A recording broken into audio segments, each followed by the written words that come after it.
आज हम लोग पढ़ने वाले हैं पॉलिटी, और पॉलिटी में पढ़ेंगे पार्ट्स ऑफ इंडियन कॉन्स्टिट्यूशन।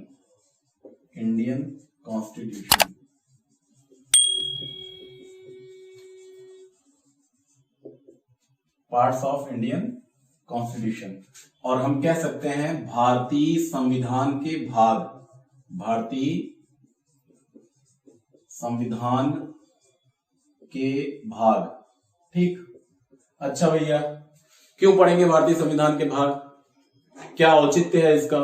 तो औचित्य यह है कि अभी जो है हाल ही में यूपीपीसीएस का पेपर हुआ और उसमें सीधे सीधे प्रश्न कि भाग 9 में क्या है, तो इस तरीके से आप समझिए इतने हाई लेवल के एग्जाम में ऐसे प्रश्न पूछ रहे हैं, तो यूपी टेट सुपर टेट का क्या होगा, ठीक है। तो सीधे सीधे सरल चीजें तो हमें बिल्कुल आनी चाहिए, ठीक। तो इसके लिए मैं, जो बच्चे बिल्कुल बिगिनर्स हैं, बिल्कुल शुरू कर रहे हैं, तो आप कैसे याद करेंगे भाग को, वो मैं 3 पार्ट्स में बताऊंगा। 3 ट्रिक का वीडियो है।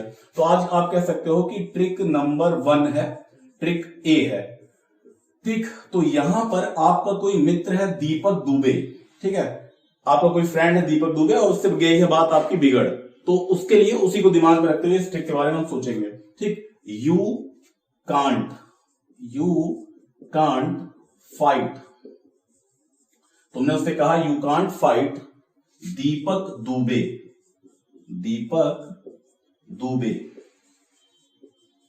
You can't fight Deepak Dubey with us, ठीक।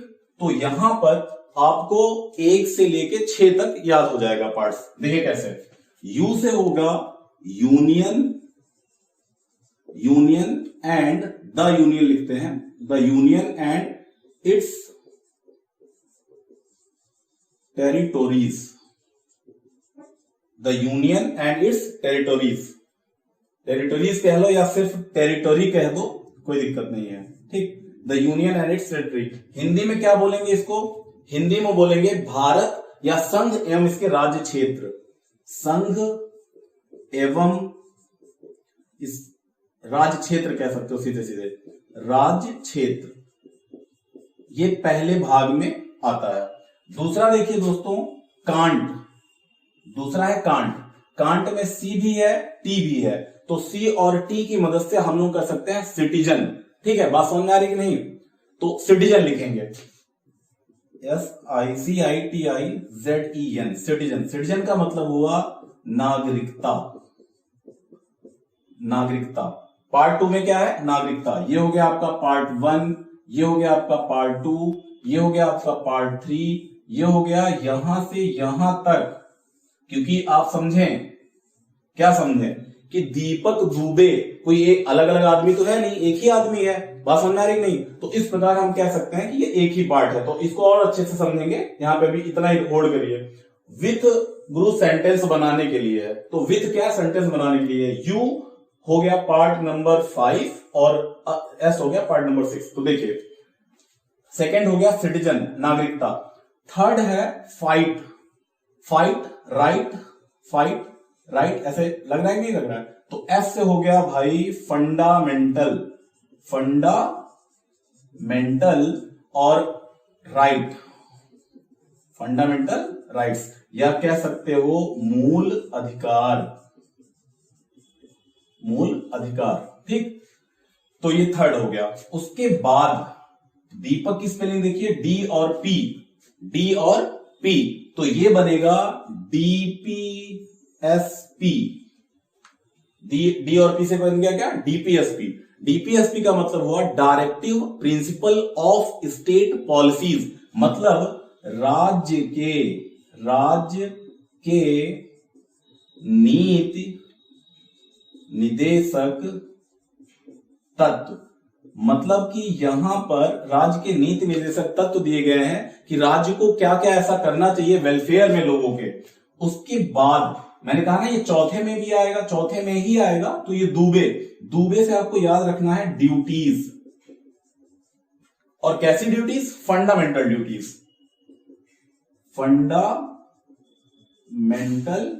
ड्यूटीज, मतलब कि मूल कर्तव्य।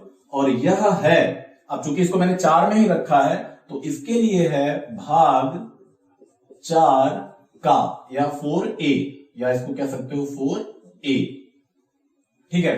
उसके बाद 5वें नंबर पे है दोस्तों यू। 5वें नंबर पे क्या था, 5वें भाग में क्या था, यू। यू का मतलब है यूनियन, मतलब संघ, मतलब कि संघ के बारे में हम बात यहां पे करते हैं। और उसके बाद 6ठे नंबर पे क्या था, 6ठे नंबर पे था अस, यस। तो यस से हो गया स्टेट, स्टेट मतलब राज्य, ठीक। You can't fight Deepak Dubey with us. तो यहां पर यूनियन वाले में ध्यान देना है। अब हम एक्चुअली है क्या, अभी आपको लग रहा होगा कि तो भाग रटा रहा है, तो आप पहले 22 भाग रटेंगे, ठीक है, याद हो जाएगा बिल्कुल। उसके बाद मैं पॉलिटी का एक एक वर्ड पढ़ाऊंगा, और मेरा पहले फोकस होगा, क्योंकि यूपीएससी और यूपीपीसीएस के बच्चों के लिए बहुत ज्यादा उनका तो मतलब मान लीजिए बहुत अंदर जाना पड़ता है, लेकिन हम ध्यान देंगे कि वनडे एग्जाम या यूपी टेट, सुपर टेट, इन सब, या स्टेट लेवल के टेट, इन सब पे ज्यादा फोकस होगा, तो थोड़ा फैक्चुअल ज्यादा रहेगा और रटने का तरीका भी मिल जाएगा। तो संघ में सबसे पहले करेंगे क्या, यहां पर कई सारे अध्याय होते हैं इसके अंदर। तो सबसे पहला जो अध्याय होता है वहां पर, तो यहां पे सबसे पहला जो होगा वो होगा कार्यपालिका। कार्यपालिका, अब कार्यपालिका क्या है, विधायिका क्या है, ये सारी बातें बाद में करेंगे, ठीक है। फिर कभी फंडामेंटल ऐसे बात कर लेंगे तो वहां पे हो जाएगा। कार्यपालिका के बाद आता है संसद, या संसद को आप कह सकते हो कि देश की विधायिका, संघ की विधायिका, यहीं पे विधि बनती है और कार्यपालिका उसको एक्सक्यूट करता है, उसको चलाता है, ठीक है।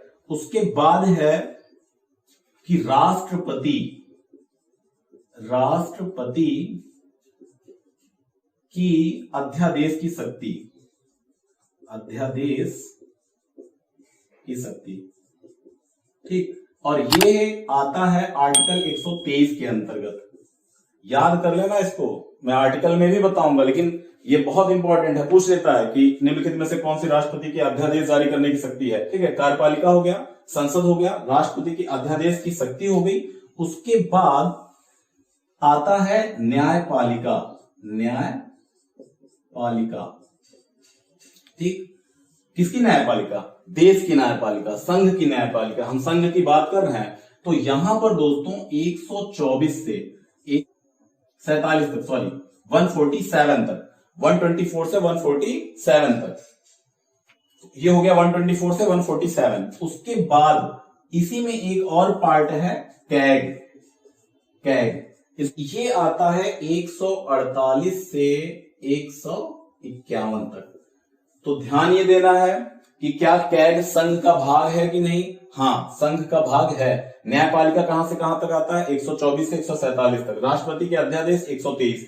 कार्यपालिका कहां से कहां तक आता है, कार्यपालिका आता है 52 से लेकर 78 तक, 52 से 78, और ये 79 से 122 तक। हालांकि अभी ये छोड़िए, आप अभी सिर्फ पार्ट से याद करें, अभी सिर्फ पार्ट्स देख लीजिए कि you can't fight Deepak Dubey with us. You से हो गया यूनियन, मतलब कि संघ एवं राज्य क्षेत्र। कांट सिटी, सिटीजन, नागरिकता। Fight right, fundamental right. दीपक तो डीपीएसपी, दुबे ड्यूटीज, विथ सेंटेंस बनाने के लिए। यू से हो गया यूनियन, एस से हो गया स्टेट। ऐसे ही हम लोग क्या करेंगे, सेम टू सेम संघ याद करेंगे, स्टेट को उसी के अनुसार जो है याद करवा देंगे, ठीक है। आज के लिए इतना ही, धन्यवाद।